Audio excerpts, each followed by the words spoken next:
नमस्कार देवी और सज्जनों, मेरा नाम है मुकुल देवरक्षपति। आप देख रहे हैं लाइव टाइम्स टीवी और हिमाचल की बात में आप लोगों का स्वागत है। हिमाचल की बात में हिमाचल प्रदेश भर की जितने भी बड़ी बड़ी खबरें हैं वो सब आप लोगों तक पहुंचाने का हमारा प्रयास रहता है और प्रयास रहता है आप लोगों को वो सभी जानकारी दी जाए जो आप लोगों के लिए महत्वपूर्ण है। हिमाचल की बात में आज बहुत महत्वपूर्ण दिन हमारे बीच में है। अगर हम हिमाचल की यदि बात करें तो देखिए, आज क्रिकेट मैच भी होना है, उसी के साथ विधानसभा का सत्र चल रहा है। बच्चे हमारे यूक्रेन में फंसे हुए हैं, उनमें से काफी बच्चों की आज वापसी है। वो सारी चीजें आप लोगों को यहाँ पर बताएंगे कि हिमाचल प्रदेश में क्या क्या चल रहा है। तो आप सभी लोग जो यहाँ पर हैं, आप सभी लोगों से अनुरोध रहेगा कि स्ट्रीम को जितना ज्यादा हो सके शेयर कीजिए, कमेंट्स के माध्यम से लगातार जुड़िए। आपके जो प्रश्न है आप वो पूछ सकते हैं और हाँ, उसके साथ साथ लाइक का बटन लगातार दबाते रहे। इससे क्या होता है कि लोगों तक जो जानकारी पहुंचाने में यहाँ पर मदद हो जाती है। तो दूसरी बात आप लोगों को ये जरूर कहना चाहेंगे कि जो ये बुलेटिन है आप लोगों के लिए एक तरह से मॉर्निंग में जो अखबार काम करती है वही काम करेगा। जो महत्वपूर्ण खबरें हैं वही आप लोगों को यहाँ पर हमारा पहुंचाने का प्रयास रहता है, ताकि जो अखबारों की सुर्खियां, जो महत्वपूर्ण खबरें हैं वो आप लोगों तक पहुंच पाए और आपका दिन जो है एक रिफ्रेशिंग यहाँ पर स्टार्ट हो। तो आप सभी लोगों को गुड मॉर्निंग है, अंजू जी, जोनू जी, और इसी के साथ राम राम है आप लोगों को। और शुरू करते हैं जी आज की हिमाचल की बात। क्या क्या हिमाचल प्रदेश में हो रहा है वो सब आपको यहाँ पर बताने के प्रयास रहेगा। और जैसे कि मैंने आप लोगों से अनुरोध किया, फिर से अनुरोध यही रहेगा कि जितना ज्यादा हो सके स्ट्रीम को शेयर जरूर कीजिएगा और उसी के साथ साथ आप लोगों को जो हिमाचल के अपडेट है वो यहाँ पर हम देना शुरू करते हैं। तो जी सबसे पहले तो हम यही यहाँ से ही शुरू करेंगे। जो हमारे बच्चे हैं वो आज 150 विद्यार्थी यहाँ पर पहुंचेंगे।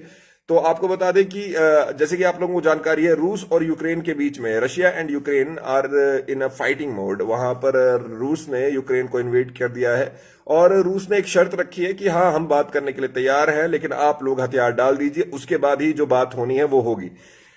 ये वहां का एक अपना अपना मामला है, अपना मसला है। लेकिन ज्यादा बड़ी बात यह रहती है कि वहां के उस मसले में हमारे जो बच्चे वहां पर डॉक्टरी की पढ़ाई करने के लिए गए थे, जो वहां पर एमबीबीएस का सपना संजो कर गए थे, वो सब लोग वहां पर फंस गए हैं। तो यूक्रेन से काफी ज्यादा बच्चे हिमाचल प्रदेश के भी यहाँ पर डॉक्टरी की पढ़ाई करने जाते हैं। अब डॉक्टरी की पढ़ाई करने तो वो गए थे, लेकिन उसी बीच यहाँ पर युद्ध छिड़ जाता है और थोड़ा बहुत यहाँ पर हमारी सरकार की भी गलती है कि हम लोगों ने थोड़ा सा लेट, यहाँ पर मैं केंद्र सरकार की बात कर रहा हूँ, इसमें प्रदेश सरकार कुछ कर नहीं सकती, जो एडवाइजरी थोड़ी जो लेट जारी की थी और जो थोड़ी लेट एडवाइजरी जारी हुई है, उससे ये जरूर हुआ था कि भाई जो हमारे बच्चे हैं उन लोगों के लिए ये मुसीबत बन गया।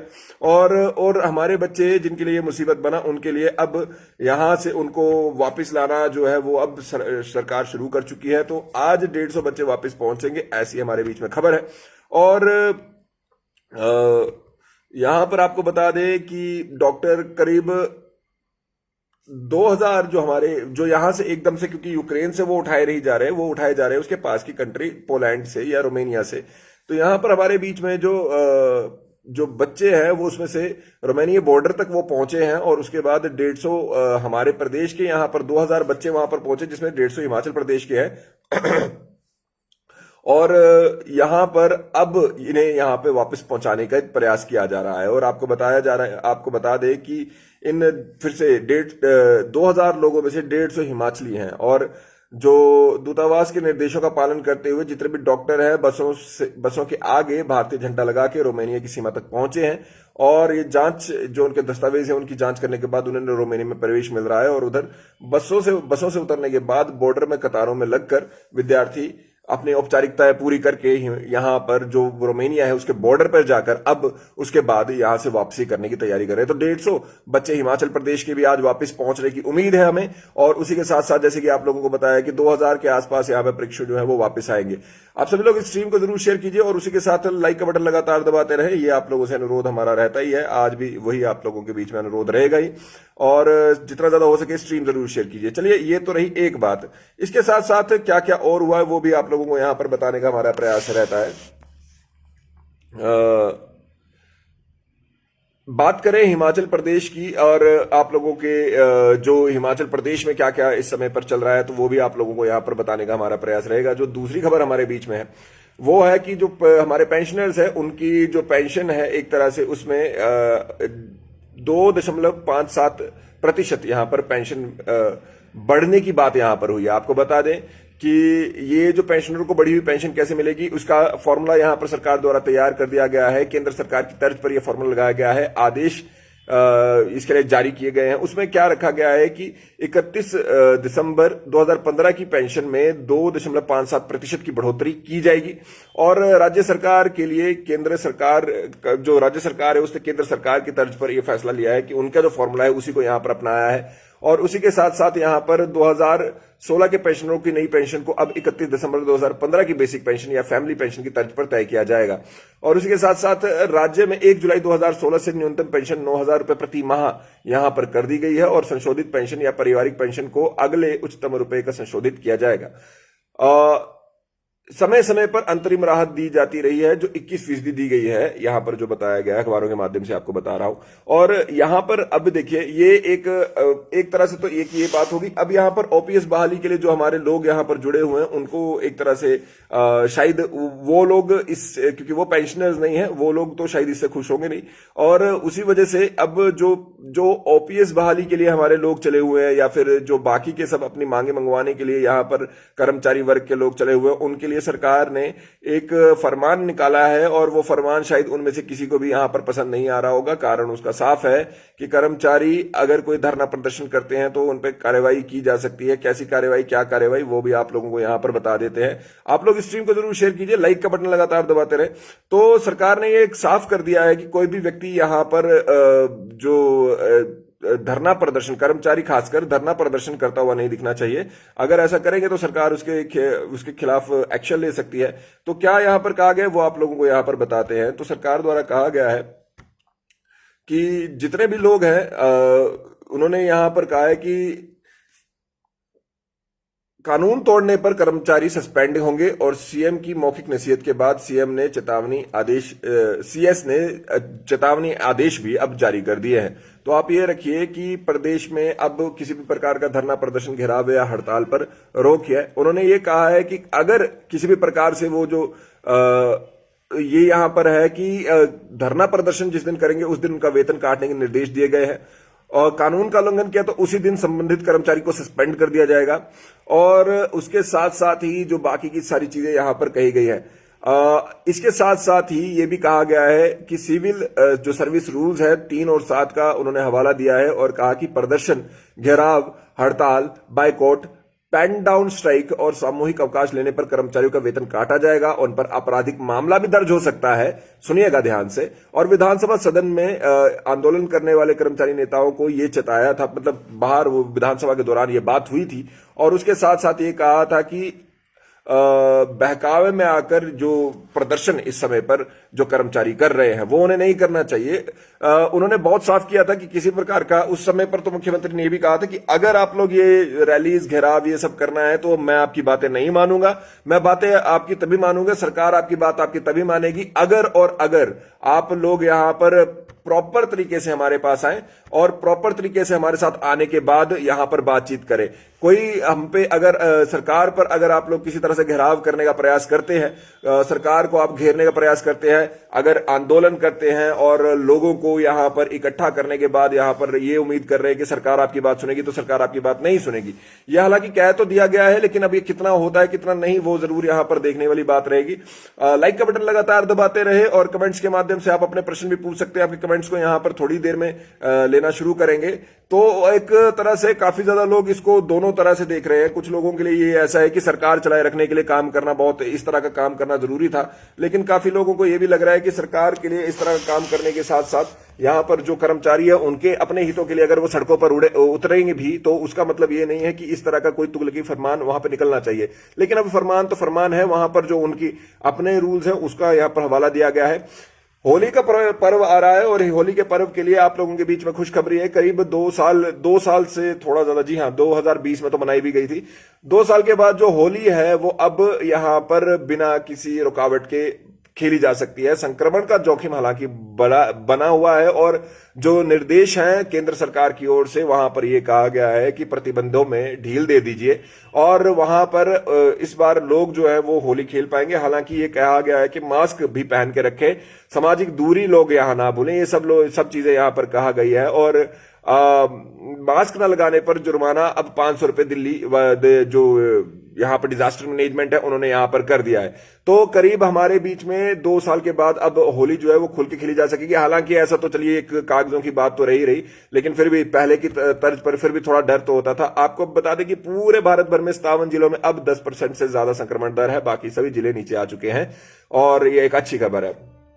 बहुत से बच्चों के भविष्य की बात हम कर रहे हैं, यूक्रेन से तो हमारे बच्चे पहुंच ही रहे हैं, लेकिन उसके साथ मानव भारती विश्वविद्यालय में करोड़ों का एक तरह से गबन करने वाले जो वहां के मालिक हैं उनके 191 खाते यहां पर अब फ्रीज कर दिए गए हैं और 194 करोड़ रुपए की संपत्ति जब्त कर दी गई है। बच्चों के भविष्य के साथ वो खेल रहे थे। शिक्षा मंत्री ने इस बात पर बोला कि 36,424 डिग्रियां फर्जी पाई गई है और राजस्थान में भी चल अचल संपत्तियां जो है वहां पर आरोपी की हैं। इसके बाद आपको बता दें कि जो ये खाते फ्रीज हुए हैं, ये सब चीजें जो है जांच के दौरान 64 हार्ड डिस्क और 12 मोबाइल फोन यहां पर उनके जब्त किए गए, वो आगे भेजे गए। जांच में पाया गया कि 41,479 डिग्रियों में से 36,424 डिग्री फर्जी है और उसी के बाद काफी ज्यादा बच्चों का भविष्य जो है वो यहां पर जो है संकट में आ गया था। लेकिन अभी की यदि बात करें कि तो यहां पर जो हमारे बीच में राज्यपाल थे, इससे पहले जो राज्यपाल थे, उन्होंने कहा था कि हम बच्चों के भविष्य को संकट में नहीं आने देंगे। जो बच्चों ने यहां पर रेगुलर यहां पर डिग्री की है उन लोगों को यहां पर चिंता करने की आवश्यकता नहीं है। उन लोगों का काम हम देखेंगे, उन लोगों को हम बचाएंगे और उन लोगों को डिग्री भी हम देंगे, किसी और जगह पर उनको ट्रांसफर करेंगे। लेकिन अभी तक वो ऐसा कुछ हुआ नहीं है। तो यहां पर देखना अब ये होगा कि सरकार कितनी जल्दी इन बच्चों के जो भविष्य पर इस समय पर काले बादल मंडरा रहे हैं उन लोगों को कितनी जल्दी यहां पर इन काले बादलों से छुड़वाती है। इसी के साथ साथ आप लोगों को यह भी बताना चाहेंगे, जैसे हिमाचल प्रदेश की यदि हम बात करते हैं तो आज क्रिकेट मैच हमारे बीच में यहां पर होना है और जो दोपहर के आसपास यहां पर शुरू होना है। लेकिन उसके साथ साथ यहां पर समस्या ये पड़ गई है कि उसके साथ यहां पर समस्या ये पड़ गई है कि वो मैच होने से पहले ऐसा लग रहा है कि बारिश आज भी वो मैच नहीं होने देगी और हिमाचल प्रदेश में जो मैच देखने की उम्मीदें लोगों ने लगा रखी है वो उम्मीदें पे एक बार फिर से पानी फिर जाएगा। ऐसा बोलना इसलिए भी है, आज ये मैच हमारे बीच में होना है, लेकिन फिर भी उसके बावजूद इस समय पर जो बारिश का मौसम बना हुआ है उससे ऐसा लग नहीं रहा कि वो मैच हो पाएगा। हालांकि देवता इंद्रनाग को वहां पे मनाया गया था, हवन भी करवाया गया था। अब देवता जी ने यह भी कहा था कि अगर मैं मैच देखने आऊं तो कोई आपत्ति तो नहीं है, लेकिन अब देवता जी वहां मैच देखने आते नहीं आते वो एक अलग बात है। लेकिन हाँ, क्रिकेट मैच पर एक तरह से यहां पर संकट के बादल इस समय पर मंडरा रहे हैं। अब यही एक बात यहां पर रहती है कि क्रिकेट मैच आज होगा या नहीं होगा। श्रीलंका और भारत की टीमें तो यहां पर पहुंच ही चुकी है और उसी के साथ साथ उन्होंने हालांकि कोई अभ्यास यहां पर नहीं किया, अमूमन वो अभ्यास करते हैं, लेकिन फिर भी इस बारी कोई अभ्यास नहीं हुआ है और इस बारी जो ये मैच है ये बिना अभ्यास के ही यहां पर चलेगा। 7 बजे मैच शुरू होना है। बारिश की संभावना से दर्शक जो है वो मायूस हैं। आपको बता दें 6:30 बजे टॉस होगा, 7 बजे मैच शुरू होगा। स्टेडियम में 5 से 6:30 बजे तक दर्शकों को एंट्री मिलेगी। दर्शकों को बैठाने की क्षमता 22,500 है और उसमें से 10,000 ही दर्शक यहां पर बैठ पाएंगे और 18वें ये अंतर्राष्ट्रीय मैच की मेजबानी यहां पर मिली है और T20 10वां मैच यहां पर होगा। पर चलिए अब देखना है कि यहां पर होता है या नहीं होता है। बाकी तो चलिए बात की बात रही यहां पर। अब आप लोगों के प्रश्नों की ओर आते हैं कि आप लोग यहां पर क्या पूछ रहे हैं। सर, आर्मी की भर्ती मार्च 2021 में हुई थी, उसका रिटर्न अभी तक क्यों नहीं हो रहा है? ये हजारों, ये तो जी आर्मी का जब आता है तो आर्मी का सवाल आर्मी वाले ही करते हैं, उनसे हम लोग भी नहीं पूछ सकते क्योंकि आर्मी का अपना रहता है, अपने ही उनके रूल्स एंड रेगुलेशन रहते हैं और वो सेंट्रल गवर्नमेंट के अंडर आती है बात, तो वहां पर उनसे पूछा जाना तो थोड़ा मुश्किल होता है। लेकिन फिर भी प्रयास करेंगे इसके बारे में और ज्यादा यहाँ पर जानकारी जुटाएं। भाई आउटसोर्स वालों का क्या हुआ? आउटसोर्स वालों के देखिए फाइल चली हुई है। अगर मैं आपको कहूं कि ये हो गया वो खबर लंबी खींचने वाली बात होगी और आप लोगों को यहां पर जोड़ के रखने की बात होगी, लेकिन उससे कोई फायदा नहीं होगा। मैं आपको कोई ऐसा बात बताऊंगा नहीं जो यहां पर आप लोगों के लिए जरूरी है। अब बुलेटिन में आप लोगों को शायद अब आदत पड़ चुकी है कि यहां पर हम बताएं कि फाइल वहां हुई, सीएम ने लताड़ा, ये हुआ वो हुआ, उस सबसे कोई मतलब ही नहीं है। सीएम ने अगर कुछ बोल दिया या सीएस ने कुछ बोल दिया, उससे वो उनके आंतरिक जो यहां पर बातचीत हो रही है उसके बाद अगर आप लोगों का कोई फायदा होता है तो मैं आपको बात बताऊं, अगर उसके बिना मैं बुलेटिन लंबा खींचने की बात होगी। आउटसोर्स वालों के बाद गिरिपार, जी हां, यहां पर शिलाई में आज हाटी महाकुंभली यहां पर होने वाली है। प्रदीप सिंगटा जी का जो ये कमेंट है, और ये गिरिपार को और जनजाति क्षेत्र घोषित करने के लिए लगातार प्रयासरत है और उसी पर इस बारी यहां पर महाकुंभली उन्होंने रखी है। मैच किसके साथ है? इंडिया श्रीलंका के साथ है। अंकेश जी और पंचम जी पूछ रहे हैं इस घमंडी सरकार का सफाई करे कर्मचारी इस बार। देखिए, वैसे कर्मचारियों की बहुत सी मांगे भी मानी है। मैं कुछ अपने कर्मचारी मित्रों को जानता हूं जो इस चीज के फेवर में है कि चलिए कोई बात नहीं, अभी नहीं तो कल शायद पेंशन तो लग जाएगी, लेकिन हाँ, जो इस समय पर हमारे ऑप्शन मिली है, तीसरी ऑप्शन भी मिली है, उसकी वजह से हम लोग खुश हैं कि सरकार ने हमारी इतनी बात तो मानी है। आप लोग इस स्ट्रीम को जरूर शेयर कीजिए और लाइक का बटन लगातार दबाते रहे, कमेंट के माध्यम से लगातार जुड़े रहे। 155 रिएक्शन हुए हैं, कम से कम उसे बढ़ा दीजिए और शेयर जरूर कीजिए। और कोई कमेंट है आप लोग और कुछ पूछना चाहते हैं? गुड मॉर्निंग कुलदीप खून जी, आप सभी लोगों के कमेंट्स में एक बार इकट्ठे ही पढ़ लेता हूं। यहाँ पर मैंने इसलिए लैपटॉप भी खोल के रखा है ताकि आप लोगों के कमेंट्स को यहाँ पर पढ़ पाए और देखते हैं कि क्या क्या आपने करा है, कौन कौन सी ऐसी बातें हैं जो आप लोग यहाँ पर, आप लोगों का कोई प्रश्न है तो जरूर आप लोग यहाँ पे पूछ सकते हैं। ओके जी, चलिए। मुझे लगता है सर इंडियन आर्मी की भर्ती मार्च 2021 में हुई थी, उसका रिटर्न कब तक होगा? जैसे मैंने आपको बताया जी, उसके इंडियन आर्मी की बात तो इंडियन आर्मी ही यहाँ पर कह सकते हैं। पेंशनर्स का जैसे कि मैंने आप लोगों को बताया भी, अभी 2.59% जो है उनकी उसमें इंक्रीज किया गया है, जैसे कि सरकार ने जो अधिसूचित किया है कि इतना परसेंट हम यहाँ पर इंक्रीज करेंगे। और देखते हैं जो पेंशनर्स है उनको बढ़ी हुई यहाँ पर पेंशन मिलेगी, ऐसा यहाँ पर गया 2.57, 59 नहीं, 2.57% जो है उनको सेंटर के तर्ज पर ये इंक्रीज किया जा रहा है। अच्छा जी, और कोई प्रश्न है आप लोगों का तो आप बताइए, वरना मुझे लगता है और कोई प्रश्न हमारे बीच में यहाँ पर है नहीं। आप सभी लोग जो यहाँ पर जुड़े, आप सभी लोगों का बहुत बहुत धन्यवाद। ओम Thakur ji good morning. Stream को जरूर शेयर कीजिए, बहुत बढ़िया रहेगा, और जितना ज्यादा हो सके इस स्ट्रीम को लाइक अवश्य कीजिएगा। कमेंट के माध्यम से आप लोग यहाँ पर जुड़े, उन लोगों का बहुत बहुत धन्यवाद। और उसी के साथ साथ मेरा नाम मुकुलदेव वृक्षपति है। मैं आपको फेसबुक, इंस्टाग्राम, ट्विटर पे हमेशा की तरह मिल जाऊंगा, और कोई भी आपकी बात या प्रश्न वहां पे रहता है तो आप उसको वहां पर पूछ सकते हैं। गुड मॉर्निंग रिग्जन जी, आप सभी लोगों को कमेंट्स में लेने के लिए एक बार यहाँ पर प्रयास कर रहा हूँ। लैपटॉप से ज्यादा जल्दी ये खुल जाएंगे ताकि मैं वो पढ़ पाऊं और आप लोगों के इन प्रश्नों के उत्तर यहाँ पर दे पाऊं। चलिए जी, आप लोगों के जितने जितने कमेंट है हमारे बीच में उनको, अंजू जी, निशा जी, सबको गुड मॉर्निंग। कुंदन जी आपको गुड मॉर्निंग, देवेंद्र जी, सुनील जी, मित्तू जी, शास्त्री जी भी होते हैं हमारे बीच में, देव शर्मा जी, रामदास जी, और उसके बाद इस तरह से भारद्वाज जी हम नहीं कह सकते, बच्चे जो जाते हैं हमारे ही बच्चे हैं, डफर इंटेलिजेंट वो नहीं बोलना चाहिए। सुरेंद्र मेहता जी गुड मॉर्निंग। कर्णामूल आश्रितों को वन टाइम सेटलमेंट दो, इनकम क्राइटेरिया खत्म करो, ये मांग भी लगातार चली रही है।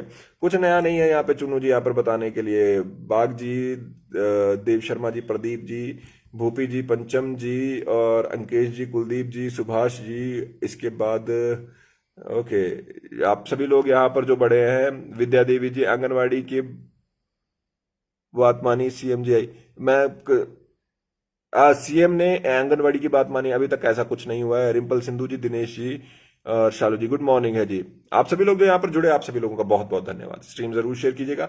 आप मुझे फॉलो कर सकते हैं फेसबुक, इंस्टाग्राम, ट्विटर पे मुकुलदेव वृक्षपति के नाम से। लाइफ टाइम्स टीवी देखते रहे। मिलते हैं अगले बुलेटिन में। जय हिंद।